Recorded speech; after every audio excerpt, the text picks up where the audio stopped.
I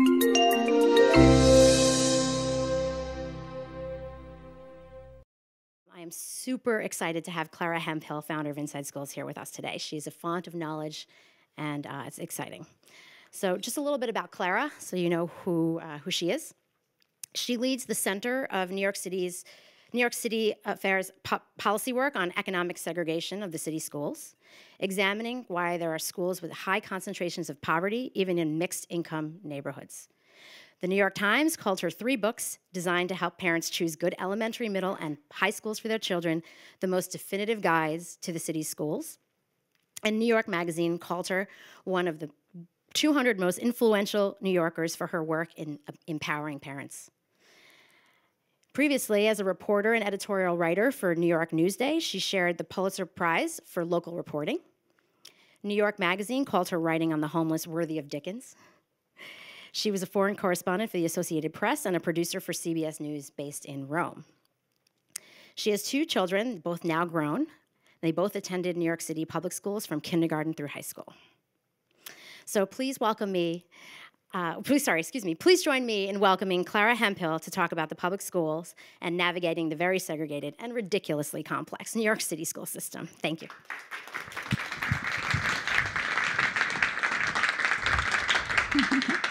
Thank you. I'm really glad to be here. I wrote the first edition of this book 20 years ago when my children were 3 and 1. They're now all grown up. And I thought, gee, I can figure out this bureaucracy. I was a foreign correspondent in Rome. I covered the Vatican, which I thought was the most secretive bureaucracy on the planet. And then I realized the Board of Education is even more secretive and complex. So I thought if I had trouble, other people might have trouble too. And I started writing the books then. A couple of years later, we set up the Inside Schools website, and we just released the 4th edition of the New York City's best public pre-K and elementary schools on sale in the back. I hope you buy it. Thanks very much.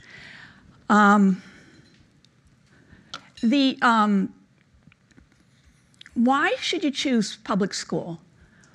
Why do public schools matter? And one of the things that the last election showed us, the national elections, is how divided we are as a country. And public schools, when they work, have the ability to bring us together, to help us understand one another. And we need the public schools now more than ever. This picture here is an example of a school that I think brings people together. It's Dos Puentes in Washington Heights. If you know Washington Heights, on the east side of Broadway is mostly Dominican, Spanish-speaking kids. On the west side is mostly English-speaking kids. Dos Puentes brings these kids together in a dual language program where they speak English 1 day a week, half the time, and they speak Spanish half the time. And it's a really lovely, lovely school and an example of how children can learn together. One of the things I like about it is that the parents' meetings are given, sometimes they're given in Spanish with English translation, and sometimes they're given in English with Spanish translation. And one of the things I liked about going to that school was having the experience of being somebody who didn't understand the language that was spoken and had to have the translation. So that's one of the schools in the book, that I can recommend. Public schools are just about the only place besides jury duty and the subways where people of different races, incomes, and backgrounds mix. This is Ella Baker School on the Upper East Side, which is open to children by lottery from all 5 boroughs. So it's not a zone school, it's a citywide school. And the great educational philosopher John Dewey at the turn of the last century wrote that schools should teach children to be social beings, trained for leadership as well as obedience, trained so they can be voting citizens in a multi-ethnic democracy, not passive subjects. Teaching them to be social beings without letting them mingle with other children, Dewey wrote, is like teaching them to swim without letting them go in the water. I remember a talking to a Jewish father some time ago who was choosing between a Jewish day school. Is my mic on? Yeah. Who was choosing between a Jewish day school and a public school. And I told him, yes, I understand you want your child to learn about your religious traditions. Hebrew, your values are very important to you. But if you send your child to public school, I guarantee he will meet at least one child who celebrates Ramadan. And a child who celebrates Ramadan will meet at least one child who, he interrupted me, he said, yeah, I get the idea, I get the point, and that clinched the deal for him. This is a PS 75 on the Upper West Side, which serves both Columbia University professors' children, but also children who live in public housing nearby.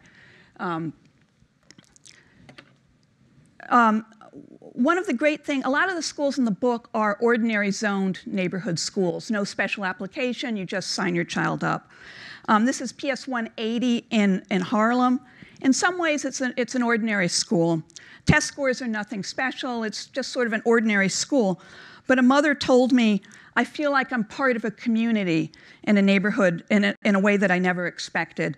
The pleasure of making friends with other parents, sharing babysitters and after-school pickups, even sharing holiday meals. So one of the things, I never felt, I live on the Upper East Side, and I never felt I really lived in the neighborhood until I had children and sent them to the public schools. And there's something about having, sharing the responsibilities of parenthood with other people in the neighborhood that really makes you feel like you belong in a neighborhood.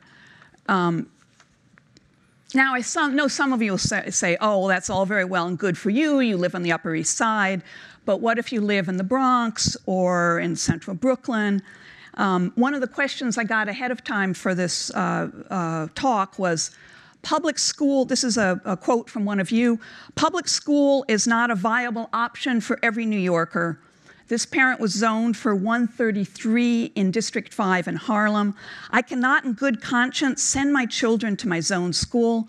Charter is also not an option if you're against rote memorization and some other very regimented tactics they use to teach students. It's true that there aren't as many good schools in poor and working class neighborhoods as there are in rich neighborhoods. And racial and economic segregation is a reality, as those of you who were at Nicole Hannah-Jones' talk some time ago remember.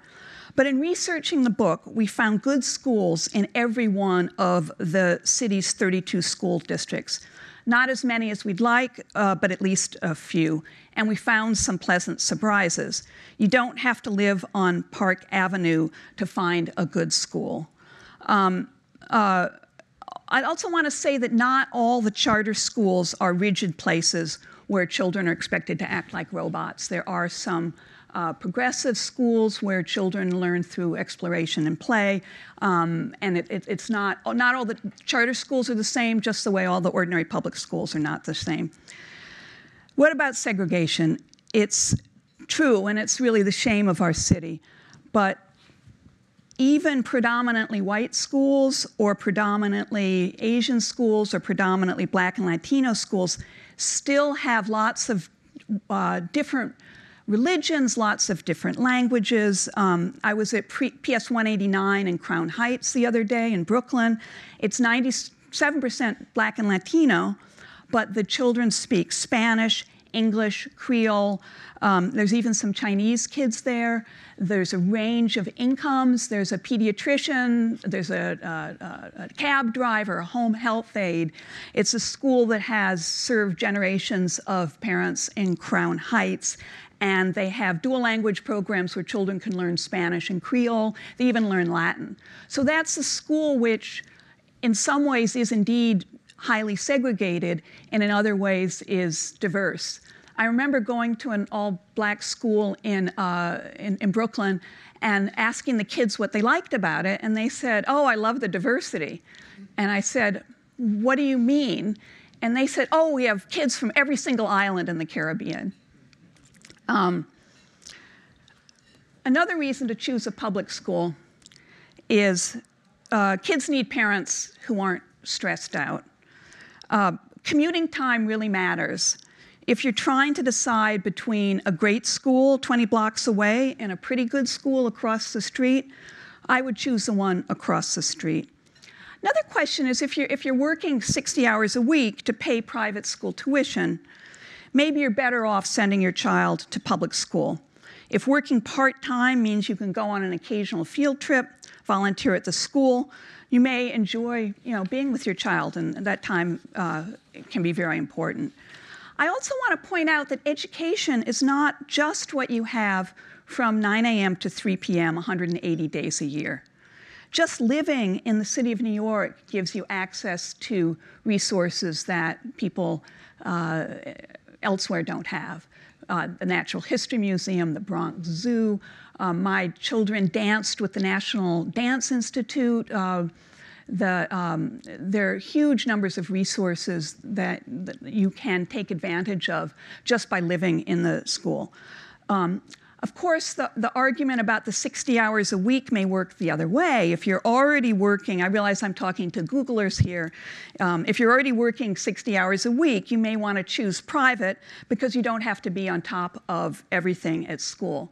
But what my point is that consider your own convenience and your own levels of stress when you're deciding on school. The children are made of rubber and they can adapt to lots of different situations.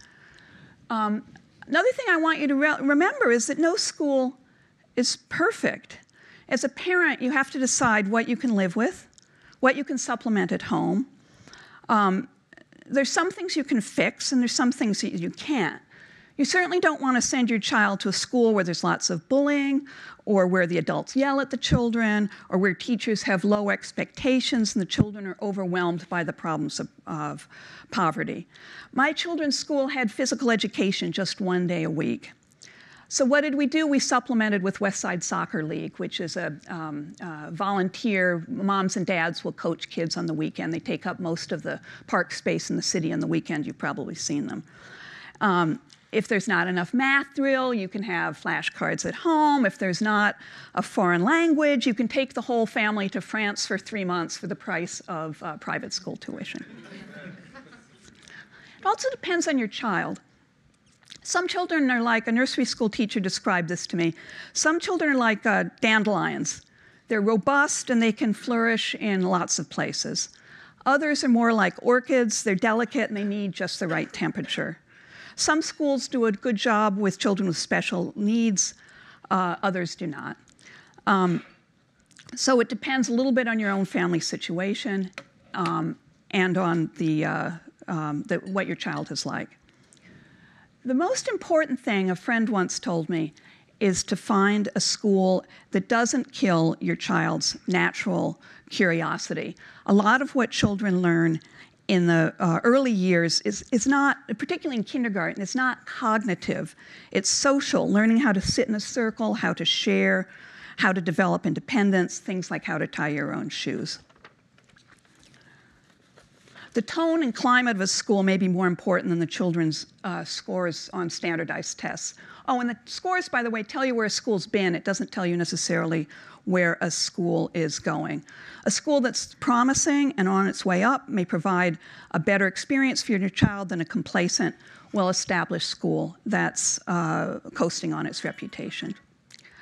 So that's my pitch on why public. Now I'm going to give you the nuts and bolts of how to navigate the New York City public school system. The good news is that all 4-year-olds are guaranteed a seat in pre-kindergarten. The bad news is it may not be in the school closest to your home. If you're willing to travel a bit, you'll definitely get a spot. The applications open in mid-January. The deadlines are at the end of February. But if you're looking for school for your child this fall, take heart. Seats open up in the spring and the summer. For your child to be eligible, he needs to have his 4th birthday by December 31st. That means if he has a fall birthday, he'll actually start pre-kindergarten when he's 3. De Blasio has also promised that he's going to have pre-kindergarten for 3-year-olds. They're going to start in 2 high-poverty districts, one in the South Bronx and one in Central Brooklyn in the fall. They haven't got money for anything else, so I think asking the federal government and the state for extra money right now is probably not going to happen. But we do have pre-K for 4-year-olds. Not all of the pre-kindergarten classes are in ordinary public schools. In fact, most of them are housed in child care centers or private nursery schools or religious schools. You can see the pie chart here. The city's also opened what they call pre-K centers. These are standalone schools that your child will attend for just 1 year. We list some of our favorites in the book. It's certainly a good idea to visit, but most of the programs we visit are pretty good. So that's pre-K. Elementary. This is where the big kid school begins. And this is when you're 5 years old. If you are 5 before December 31st, you're entitled to start school in that September. Most of you, so for the pre-K, you're guaranteed a seat someplace, but not necessarily in your zoned neighborhood school. In fact, most of you will not have a seat in your zoned neighborhood school. Some of them just have 18 seats for pre-K and 125 seats for kindergarten. So most of you are going to have to look outside of your zoned public school for pre-kindergarten. However, for elementary school, most of you have a zoned elementary school, and your child is guaranteed admission there. One of the questions that you gave me in advance was about wait lists. There are some schools have wait lists, but honestly, almost all of the wait lists clear. They ask parents to sign up early, and many do, and they tell you that you're on a wait list in March, but by September, an awful lot of kids have either moved out of the city or chosen a private school or gone into a gifted and talented program. So I would not worry about, there's a couple of schools that have serious wait lists in Sunset Park, a couple in Queens, but by and large, there are, it's not going to be a problem. The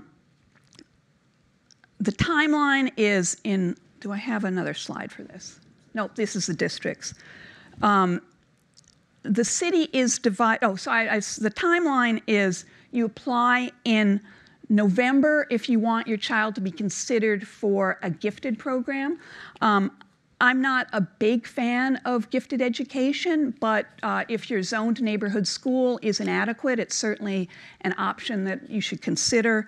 The testing for children for the gifted program is in January and February.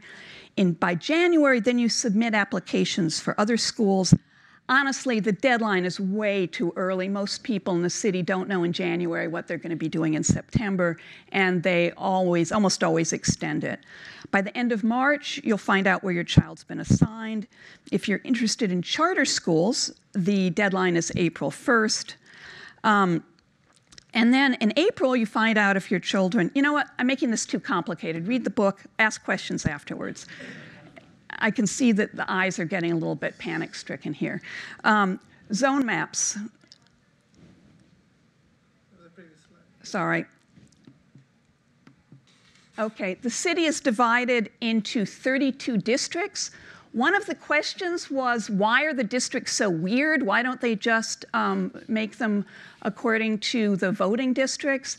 The answer is buried in history. Districts were set up in 1969 as part of an experiment in community control.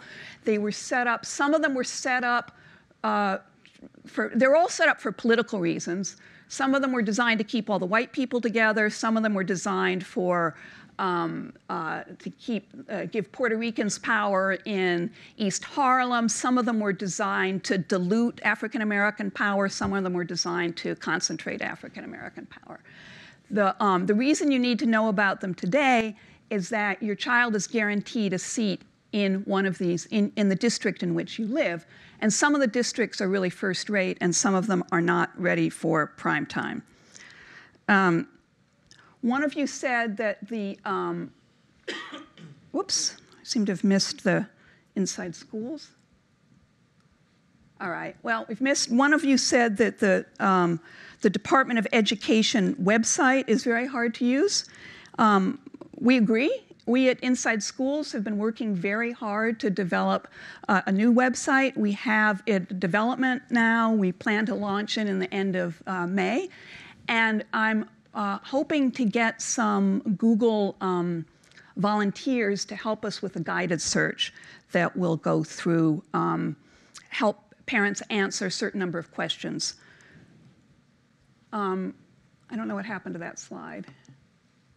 But if you go to insideschools.org, you'll see our old slide. And if you go to the, here it is. What we're hoping to get is a guided search. So instead of searching by finding your zoned school or finding schools in your neighborhood, we would also have ask a couple of questions like how old is your child, how far are you willing to travel, are you interested in a dual language program for pre-kindergarten, do you need care from 8 in the morning to 6 at night, or are you able to pick up your child after school? That kind of guided search we would love to have some help with from any of you. We have a couple of other projects for volunteers, which Sheetha has put on the Google Give. So I'm going to, the best school guides and the Inside School guides are projects of the Center for New York City Affairs at the New School. We're a not-for-profit, and we rely on donations to keep providing this service to parents. So if you'd like to help us out by making a donation or buying the book or both, we'd be very grateful. The New York City Public Schools help make my own children the adults they are today, intellectually curious, morally grounded, ever generous, and able to get along with people of all races and backgrounds. We wrote this book in the hopes that it can help you have the same experience with your children. So I will answer questions now.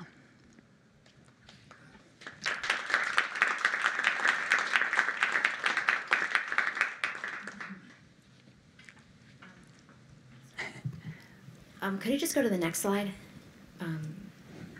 Okay, so I just wanted to let you guys know that Inside Schools, as you mentioned, they operate on a shoestring budget, and they have a few interesting projects that I put in for Google Serve for June, some engineering projects, some marketing strategy projects.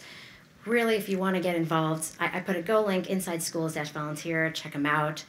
Also, you know, as I mentioned, they're a nonprofit, so I put a Go link for donations. There's also books in the back if you're interested in reading Clara's book. It's fascinating. I also wanted you guys, if anyone has questions, please come up to the mic and ask. I think we can spend the rest of the time on questions, because I know you have a lot.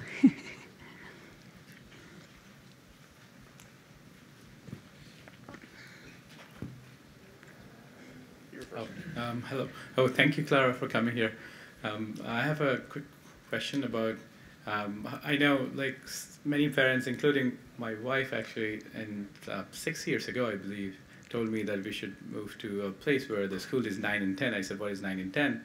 So the Inside Schools had the ranking system, 9 and 10, and that's how we ended up buying a house. That was long, long ago. Now my son is 5 years old. So that was too much planning towards the ranking, but I still don't understand like how the numbers go, because that 9 and 10 became 6 and 10, then that became 8 and 10. So I learned that it's not really test scores, and how really is it worth like giving that much weightage depending on how? That's a good question. We don't rank schools. It's our dread competitor, greatschools.net. The difference between greatschools.net and us is that we live in New York and we actually visit schools, and we base our reviews on our visits to schools. Greatschools.net uses 2-year-old national data. It's a national website, and it's largely based on test scores, which is, as I said, where a school has gone, not where a school has been and not where a school is going. I think test scores are we have test scores on our website, and I think they are a rough measure of the quality of a school. If you have single digits of children passing the tests, that's a problem. If you have 80% passing, that's a good thing. On our website, we draw the data from the Department of Ed surveys, which are given to 1 million parents, teachers, and children themselves at the schools. And the data that we consider important, aside from the test scores, is attendance. Do most of the children show up? Teacher attendance. Do most of the teachers show up? Teacher satisfaction. Do most of the teachers like the principal, respect the principals? Do they work together as a team? So those are some of the, we have that data for every school in the city, and we have qualitative reviews for about 800 of the schools. Does that help? Yeah, thanks. Yeah, yeah. So you mentioned you weren't a big fan of gifted education. I was just wondering if you could expand on that. Do you think the whole idea is bad, or just the way it's actually implemented? There are clearly some children who need gifted education, as there's some children who need any kind of special education. And you know, in a room of Googlers, there are probably some very gifted children, I would guess. A lot of what, if your child is 2 standard deviations from the mean, he may well need, he may need gifted education. The problem is that the tests are set up on national norms, not local norms. So your child might be 2 or 3 grade levels. You might live in the Bronx, and your child is 2 or 3 grade levels ahead of the kids in the Bronx. But the city test wouldn't recognize that. So there's almost no kids in the Bronx who are considered eligible for gifted education. On the other hand, if you're and I think the tests also reflect socioeconomics as much as they reflect some kind of curiosity or natural ability. In more wealthy neighborhoods, your child may be 2 standard deviations from the mean, but everybody else is the same in that neighborhood. So that District 2 on the Upper East Side is like Lake Wobegon. Everybody's above average, but that doesn't mean that they all need gifted education. I can always tell when I've got a real one on the phone. The parent says that, you know, the child has taught himself algebra at the age of 3, and he's having a little trouble making friends, and doesn't get. And the parents desperately want their children to be invited to birthday parties. That's an example of a child who I think needs a gifted education. Now, if we all had good neighborhood schools, there'd be a very, very small need for gifted education.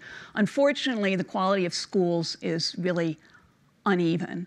And gifted education is a particularly good way to get out of a nasty neighborhood school that you don't want to send your child to. The other problem with the gifted education is I think children need to learn that hard work is what matters, and you're not born with gifts as much. I mean, you may be born with gifts, but what counts is how hard you work. And that there's a kind of, in these gifted programs, there's kind of a fear of falling. There's a fear of failure. Also, I think the tests measure a rather narrow range of academic skills. They don't test if you're a great musician. They don't test if you're a great artist.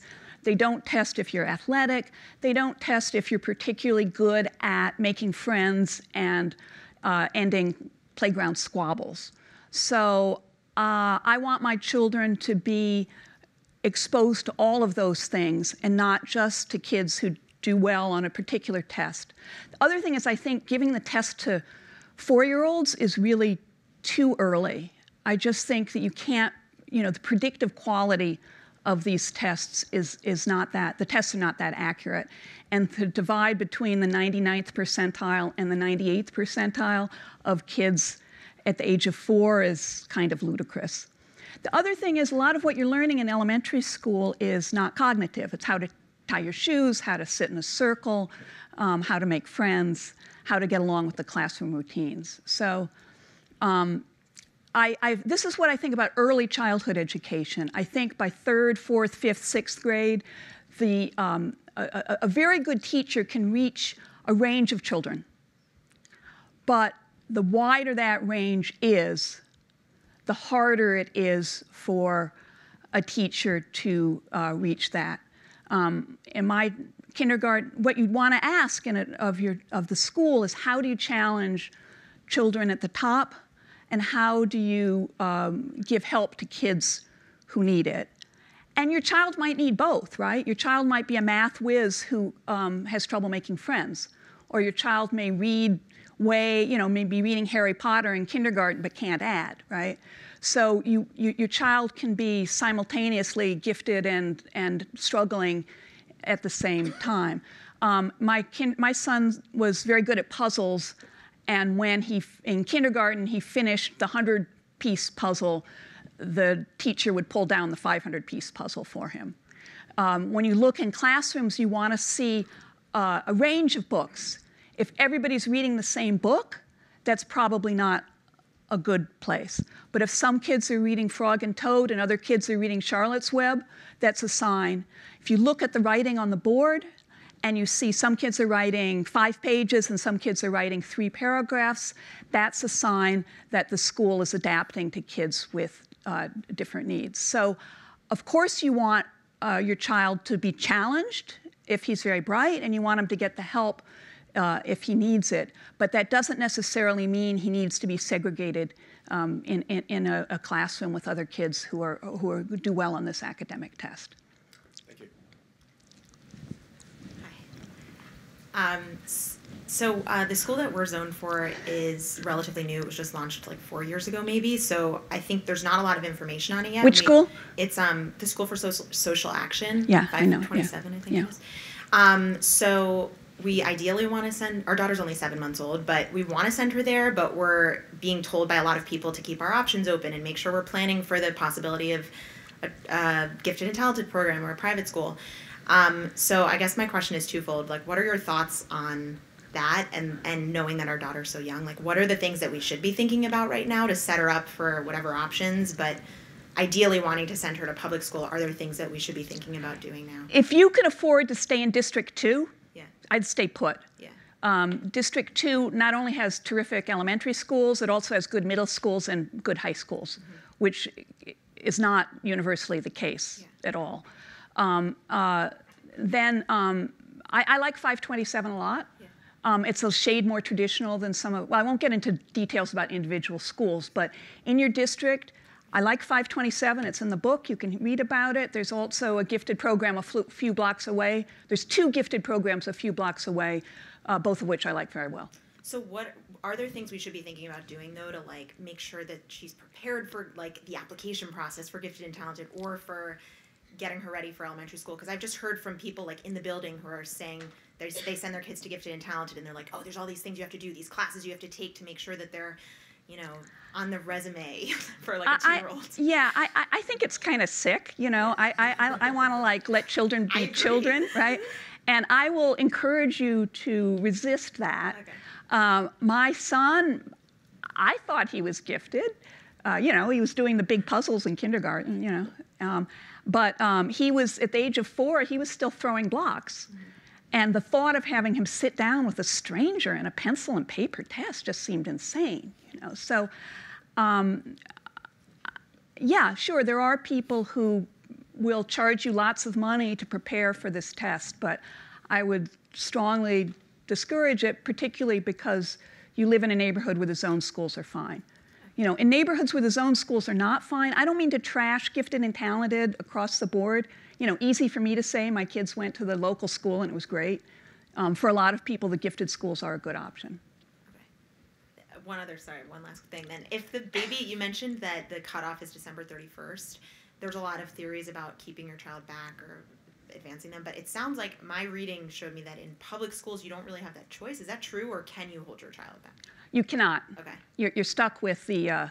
starting at 4. Yeah. So this is called, you know, red shirting, where you hold the kids back a year with the idea that they'll be bigger and stronger and smarter, and it's the same group of people who are telling you to get the test prep for your 7-month-old. You know, yeah.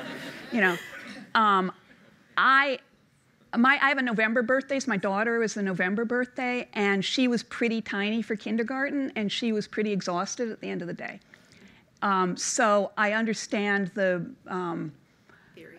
yeah, I understand the impulse to. I mean, I think it's actually there are political reasons why these things are set up that don't necessarily have to do with pedagogy or child development. I hope the question you could ask at 527 or any other school is, I have a November birthday, my child has a November birthday. How do you adapt for younger children? Mm-hmm. Do they have a rest time? Right. Do they have, can they accommodate a child who's a little bit younger? And see what they answer. I mean, I think that's a valid question, but they won't let you redshirt them, I'm afraid. Yeah. Okay. Yeah. All right. Thank you. Hi. A couple of questions, if I may. First, I'd love to hear your thoughts on non-zoned district schools. Yeah. Why do they exist, and what steps can one take if there's a great one nearby that you want to get your kid into? And then second, the school in my zone appears to not be a good school. I haven't looked. I'm going to buy your book because you've convinced me. But I've looked at School Digger, and the ranks aren't good. And so, what's the school? Alfred Ox. Okay, I know that school. Yeah. So, I mean, my kids are 4. They're already signed up for preschool, but I'm thinking about kindergarten for a year down the road. Realistically, are there things that I can do as a parent who wants to be involved to really make an impact on the school nearby, or is my time better spent thinking about how I can get my kids into a different school, whether it's the non-zone district school or moving or something else? I love that question. That's a really good one. Yes, parents can make a difference. You have to talk to other parents and decide other parents and see if you've got other people who can work with you. And then you have to talk to the principal and see if he wants you to work. And it's got to be, you can't say this is a terrible school, we're going to save you and make it better. For some reason that approach doesn't, is not really welcomed. But, we love the school and we want to support it, can we do X, Y, Z? Now so some of the districts have district-wide school choice so this is Hell's Kitchen. Yeah, 212 is right by. Yeah, and there's Midtown West, which is a school that accepts kids from all over the district, and supposedly by lottery. Same as, I don't know if you read the piece in the Sunday Times about 165 and Manhattan School for Children on the Upper West Side, another case of a sort of unfavored zoned school and a favored, cool, groovy, boutique, hipster millennium school. And how they got set up was dissatisfied. Parents who were zoned for the unfavored school were dissatisfied and created something new under the auspices of the Department of Ed.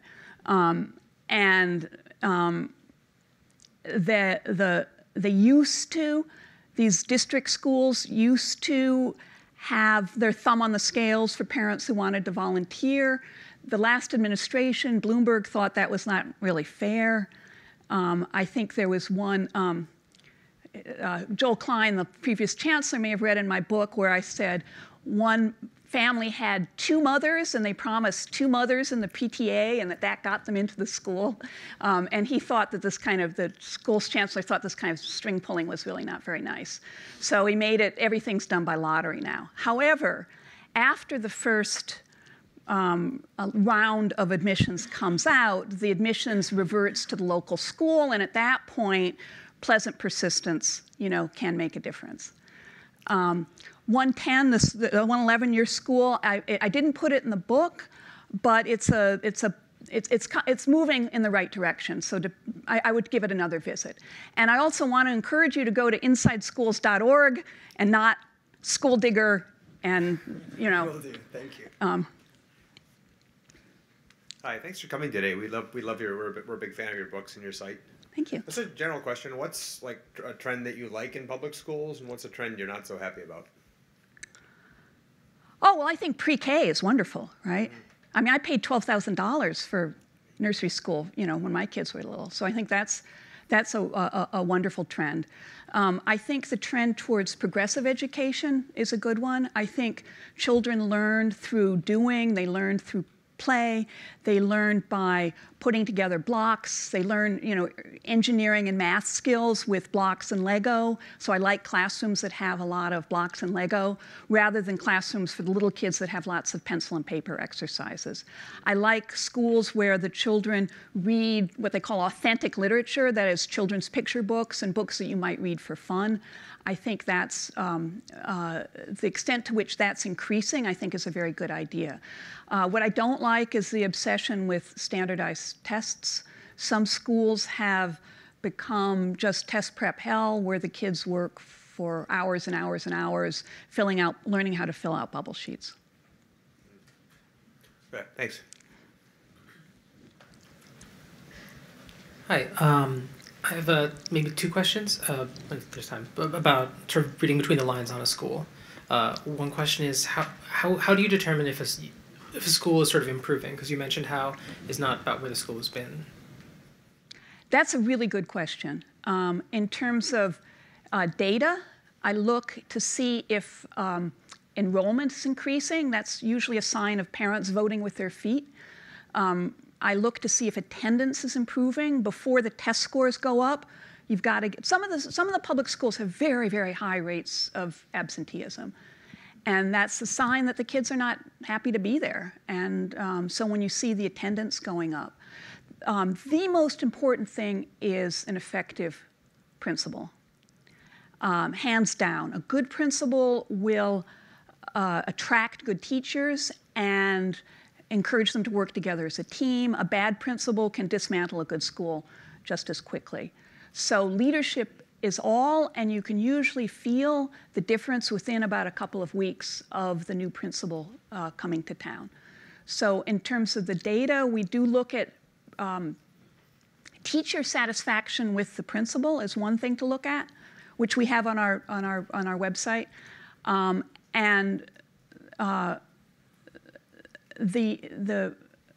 those are the signs that a school is moving in the right direction. Again, what I was talking, schools that are improving start getting better in the lower grades and build up one by one. So if you see a good pre-K and kindergarten, but the 5th grade is not so hot, that may be okay. It could be that they're building from the bottom up. So look for the lower grades. Is that helpful? No, that's great.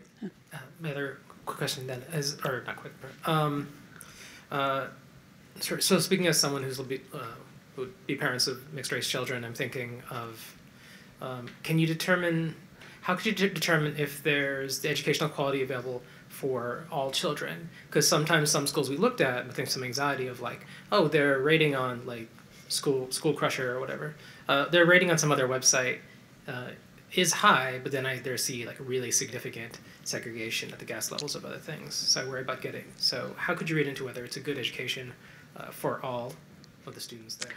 I talked to parents about that. It's funny, I went to PS 75, which was one of my slides, with an African-American staff member, and 166. 75 is mostly Black and Latino, and 166 is mostly white. And she felt right away sort of a different vibe, in the building about how welcoming they are to people of color. But a lot of the schools that are multiracial do have lots of multiracial families also, because for them it's very important. If you have a black mother and a white father, you may not want your child in an all-black school, but you don't want your child in an all-white school either. So I would ask for the parents. I think a good, I should have brought I'll send you a link to our report on integrated schools that work, which is on the Center for New York City Affairs website. And one of the things that really matters is that the principal wants the school to be integrated. You'd be surprised at the number of principals who really don't care and are happy with whatever the status quo is.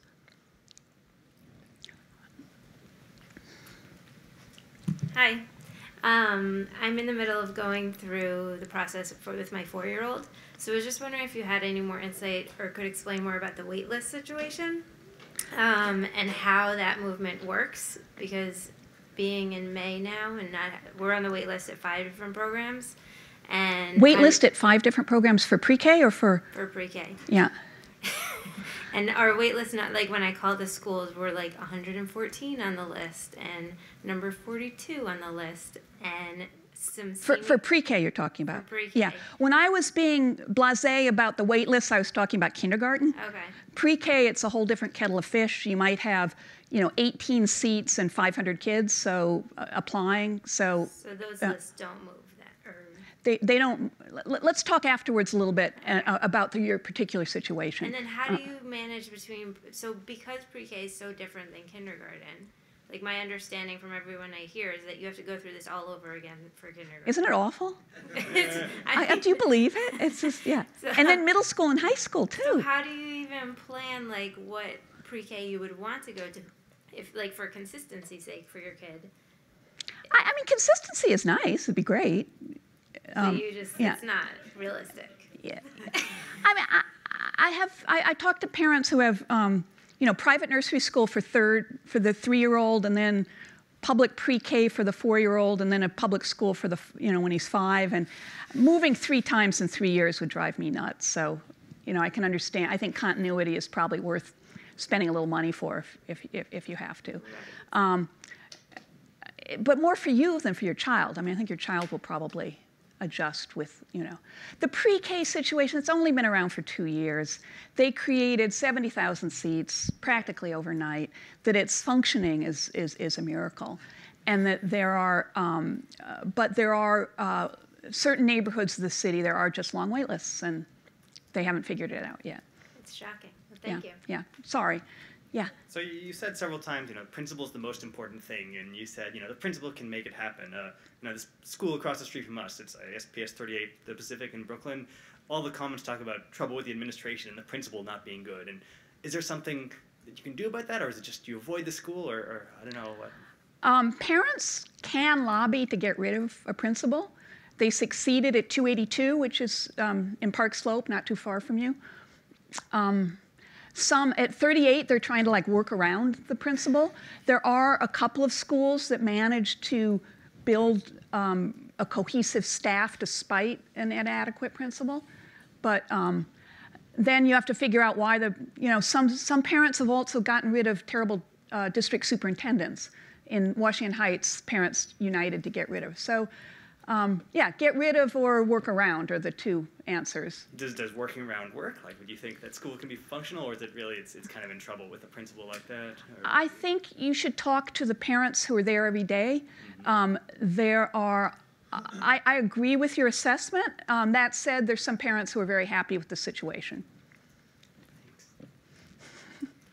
I wanted to go back a little bit to the gifted and very high-functioning district school question. So I went to a public magnet school that was amazing, and it was a really good experience, very along the lines of Stuyvesant. So at the high school level, and where I came from, there was definitely a concept of feeder schools, that there were middle schools that gave rise to most of the high schools, and there were elementary schools that gave rise to most of the middle schools.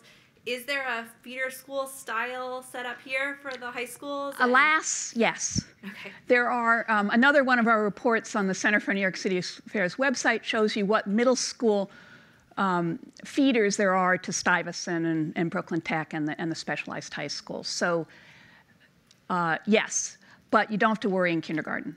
Okay.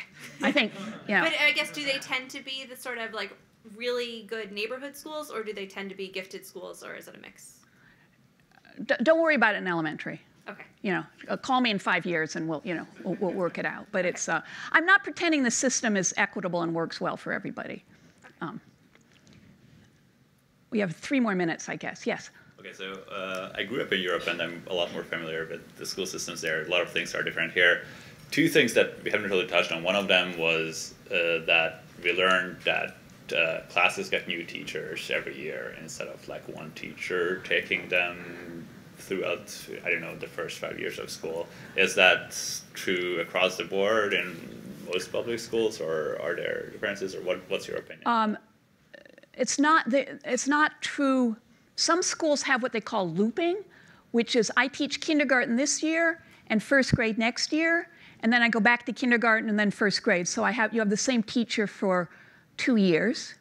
And if you put looping into our search engine, you might find some schools like that. Or in the book, you can see some. The other thing that a few schools have is what they call bridge classes, where you have both kindergarten and first grade in one classroom, and you stay in that classroom with the same teacher for 2 years. Mm-hmm. So we do have some of that. Rudolf Steiner School is private. It's the only one I know of that keeps the teachers for the whole, keeps the kids for the whole of their elementary school. The New American Academy might do that as well in Brooklyn. I think they may have that European model. But you don't think there's like value in that, or it's just not common, or? Oh, sure. I mean, there like any of these things. There's advantages and drawbacks. And sort of the other thing I wanted to touch on is about the PTA, where like people ask how they can get involved and do something for the school. I sort of want to ask the opposite. Like in Europe, like schools work and you can get involved a little bit, but I sometimes feel there's like an expectation or pressure for people to get involved, and I even notice in like a private preschool that parents who don't get involved are called out, or it's like I'm wondering how it's like. I think it's insane. I mean, the other difference between the United States and Europe is that our schools are supported through local taxes, mostly property taxes, and in most countries of the world, it's a national system where everybody gets the same, all the teachers get the same pay and the schools all get the same resources. So what we do in New York City is we have these insane PTAs that raise $1 million a year. I agree with you that it's lunacy. Some schools will pressure you. Some actually have a kind of parents stay out attitude. So it varies from school to school. Yeah, I mean, I agree with you. It's ridiculous. Thank you. What are your thoughts on dual language programs and how effective they are for native speakers of English?